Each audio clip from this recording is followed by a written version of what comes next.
আমি যখন ছোট ছিলাম খেলতে যেতাম মেঘের দলে। একদিন এক মেঘবালিকা প্রশ্ন করল কৌতূহলে, এই ছেলেটা নাম কি রে তোর? আমি বললাম পুষ্মন্তর। মেঘবালিকা রেগেই আগুন, মিথ্যে কথা, নাম কি অমন হয় কখনো?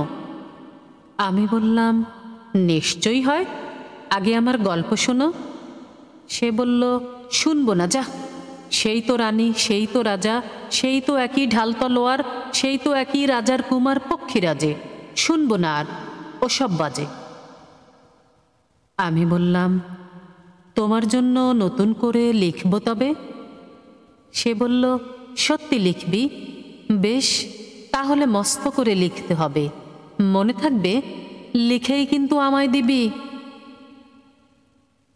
আমি বললাম তোমার জন্য লিখতে পারি এক পৃথিবী।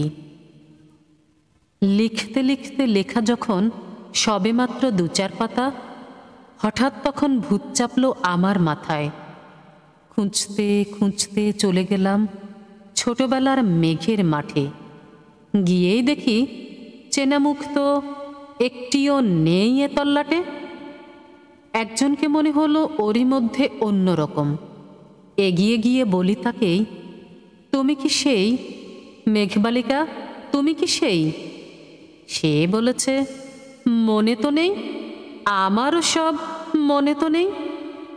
আমি বললাম তুমি আমায় লেখার কথা বলেছিলে। সে বলল সঙ্গে আছে, ভাসিয়ে দাও গাঁয়ের ঝিলে। আর হ্যাঁ শোনো, এখন আমি মেঘ নই আর, সবাই এখন বৃষ্টি বলে ডাকে আমায়। বলেই হঠাৎ এক পশলায় চুল থেকে নখ আমায় পুরো ভিজিয়ে দিয়ে অন্য অন্য বৃষ্টি বাদল সঙ্গে নিয়ে মিলিয়ে গেল খরস্রোতায়, মিলিয়ে গেল দূরে কোথায়, দূরে দূরে। বৃষ্টি বলে ডাকে আমায়, বৃষ্টি বলে ডাকে আমায়। আপন মনে বলতে বলতে আমি কেবল বসে রইলাম ভিজে একশা কাপড় জামায়, গাছের তলায় বসে রইলাম, বৃষ্টি নাকি মেঘের জন্য। এমন সময় অন্য একটি বৃষ্টি আমায় চিনতে পেরে বলল, তাতে মন খারাপের কি হয়েছে, যাও ফিরে যাও, লেখো আবার। এখন পুরো বর্ষা চলছে, তাই আমরা সবাই এখন নানান দেশে ভীষণ ব্যস্ত। তুমিও যাও, মন দাওগে তোমার কাজে, বর্ষা থেকে ফিরে আমরা নিজেই যাব তোমার কাছে।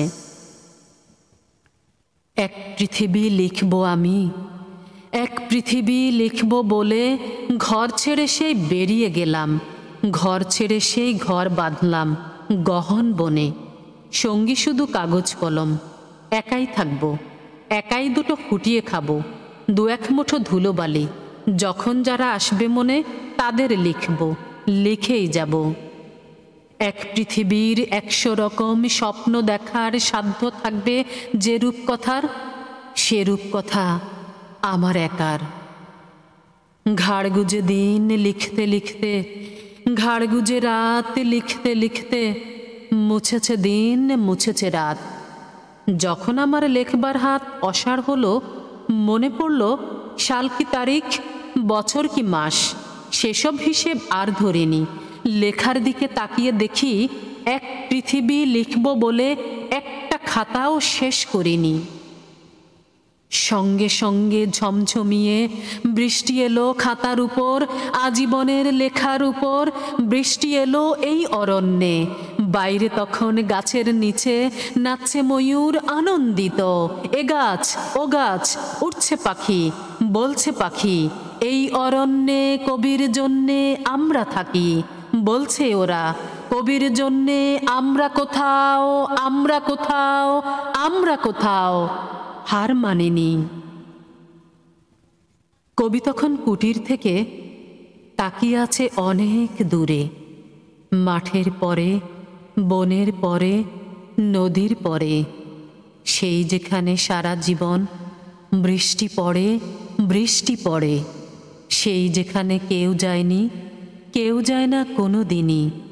আজ সে কবি দেখতে পাচ্ছে সেই দেশে সেই ঝর্ণা তলায় এদিক ওদিক ছুটে বেড়ায় সোনায় মোড়া মেঘ হরিণী, কিশোর বেলার সেই হরিণী।